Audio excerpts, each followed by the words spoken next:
fait, la fête de Tabaski et de l'Adha, ou la fête du grand sacrifice, en fait, c'est un concentré de 4 ou 5 symboles. Le premier, c'est ce qu'on va appeler le pèlerinage en lui-même. Deuxièmement, Arafat en lui-même aussi. Troisièmement, en fait, c'est le lieu également où le prophète sallallahu alayhi wa sallam a réalisé son grand discours, son discours d'adieu. C'est la date à laquelle, effectivement, ce discours d'adieu a été réalisé. Donc, en réalité, quand on parle du symbole en fait, de la fête de Tabaski, c'est tous ces éléments-là que nous avons à l'intérieur de cette fête-là. Et pour ce qui est du cinquième élément, c'est bien évidemment le sacrifice du mouton qui renvoie au père du monothéisme, à Ibrahim. Il s'est vu en rêve en train d'égorger son enfant. Et le lendemain, comme c'est un prophète, il sait que les rêves des prophètes, là, ce n'est pas en fait des rêves ordinaires. Il en a parlé à son enfant, il lui a dit, je me suis vu en rêve en train de t'égorger, vois ce que tu en penses. Donc on retrouve ce récit-là dans la Sourate 37. Et bien évidemment, l'enfant va dire, If'al ma tu'mar satajiduni insha'Allah min as-sabirin. Fais bien ce qui t'a été recommandé, et s'il plaît à Dieu, tu me trouveras parmi les patients. Donc cet enfant-là, au moment d'être sacrifié, sera remplacé par un bélier considérable. Et c'est en souvenir de ce sacrifice-là, de cet attachement d'Ibrahim, de cette rénonciation d'Ibrahim à son plus grand plaisir pour plaire à Allah, que les musulmans également vont sacrifier le mouton le jour de la Tabaski.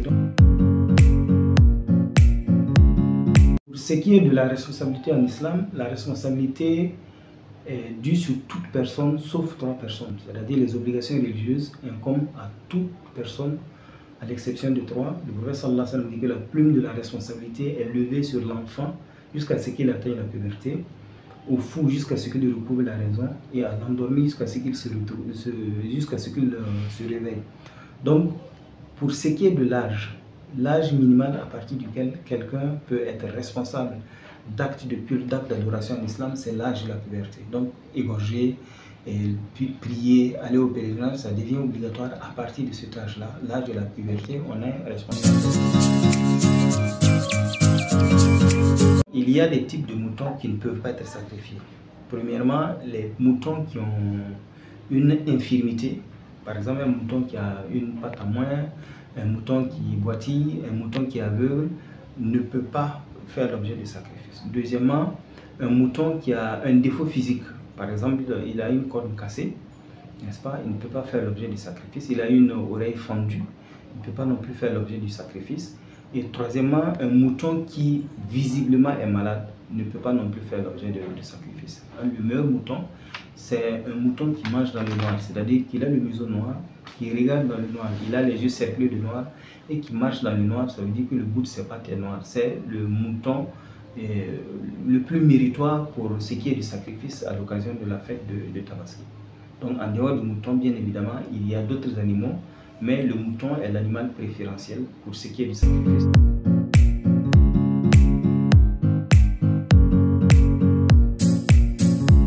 Le sacrifice a lieu obligatoirement le jour de la fête et après que l'imam a sacrifié son animal. Donc quand on sacrifie avant l'imam, on sait où faire de la viande. On n'a pas fait un sacrifice rituel accepté islamiquement.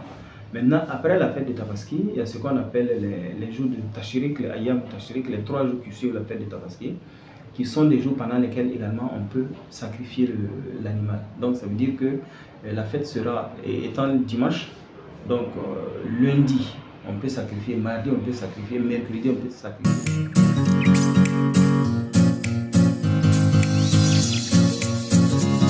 Au début de l'islam, le prophète sallallahu alayhi wa sallam avait enseigné de ne pas dépasser 3 jours, donc pour éviter que les gens conservent la viande là, parce que le but du sacrifice là, en fait, c'est d'être généreux.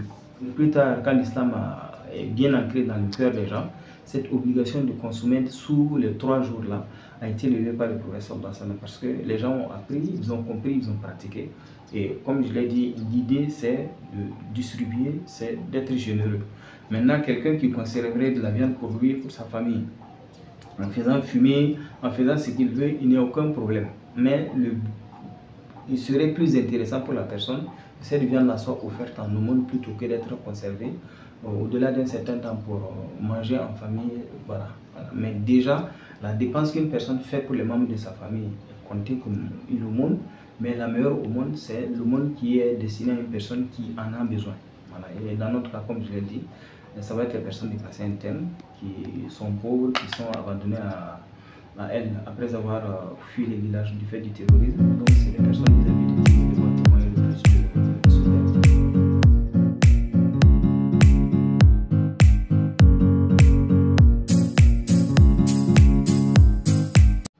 Le Coran dit La yukallifullahu nafsan illa ma ataha. Dieu n'impose à aucune âme qu'en fonction de ce qu'il lui a donné. Et dans un autre verset, La yukallifullahu nafsan illa wusaha. Dieu n'impose à aucune âme une charge au-dessus de ses moyens. Donc sur la base de ces deux versets-là, on a une obligation religieuse lorsqu'on a les moyens de cette obligation religieuse. Donc si on n'a pas de moutons pour sacrifier, le prophète sallallahu alayhi wa sallam a sacrifié 2 moutons une année et il a dit un mouton pour la famille de Mohammed et un mouton pour les membres indigènes de ma communauté qui n'en auraient pas les moyens. Donc nous avons cette possibilité-là de bénéficier de la gentillesse du prophète sallallahu alayhi wa sallam vis-à-vis de sa population, de sa communauté. Donc quand on n'a pas les moyens, on ne demande pas de voler, on ne demande pas de tricher, on ne demande pas de tout faire pour avoir un mouton. Allah est au courant de notre situation, on ne sacrifie pas un point, c'est tout. Donc il ne faut même pas emprunter pour acheter le mouton, sauf si par exemple dans le cas des fonctionnaires ou dans le cas d'une personne qui attend une rentrée d'argent, la rentrée d'argent va trouver que la fête est passée et qu'elle souhaiterait avoir le mouton avant cette fête-là. Donc dans ce cas, on peut faire une exception parce que si vous prenez le 15 par exemple, c'est la fête et les gens doivent attendre peut-être le salaire à partir du 26. Donc ça peut nécessairement peut-être amener certains à emprunter, mais avec une échéance assez courte. C'est recommandé de faire pour les personnes décédées, déjà parce que le prophète sallallahu alayhi wa sallam l'a fait pour des gens qui n'ont pas vu, notamment les membres indigènes de sa communauté. Et deuxièmement, le prophète sallallahu alayhi wa sallam dit que quand une personne décède, le compte de ses bonnes œuvres est arrêté, sauf dans 3 cas. Donc il a laissé un enfant vertueux qui lui fait des invocations, il a enseigné une science utile qui profite aux gens, il a réalisé une œuvre dont les gens tirent profit après son départ. Ces 3 éléments-là font que la personne décédée tire encore avantage, même si elle est décédée, alors que le reste de ses comptes est arrêté. Dans un autre hadith également, le prophète sallallahu alayhi wa sallam dit que quand une personne décède, au jour de la résurrection, Dieu va lui présenter une montagne de bonnes actions. Et devant son étonnement, Dieu va dire oui, tu as laissé un tel de tes enfants qui a fait le monde pour toi, qui a demandé pardon pour toi, qui a lu le Coran pour toi. Donc c'est une invite à moi et aux personnes qui ont perdu l'un de leurs parents ou les 2 parents, en fait de se rappeler qu'on peut faire ces sacrifices-là, on peut faire un forage au nom d'un défunt, parce que la meilleure au monde selon l'islam, c'est le monde de l'eau. Priez pour que le Burkina Faso retrouve sa stabilité et la paix, et qu'il y ait de la concorde, et que les Burkinabés retrouvent leur joie de vivre, et que la solidarité prenne le pas en fait sur la méfiance que souvent la situation sécuritaire peut nous imposer au-delà de certaines limites. Donc c'est de prier également pour que les Burkinabés à l'unisson mettent les intérêts du Burkina Faso au-dessus de tout autre intérêt.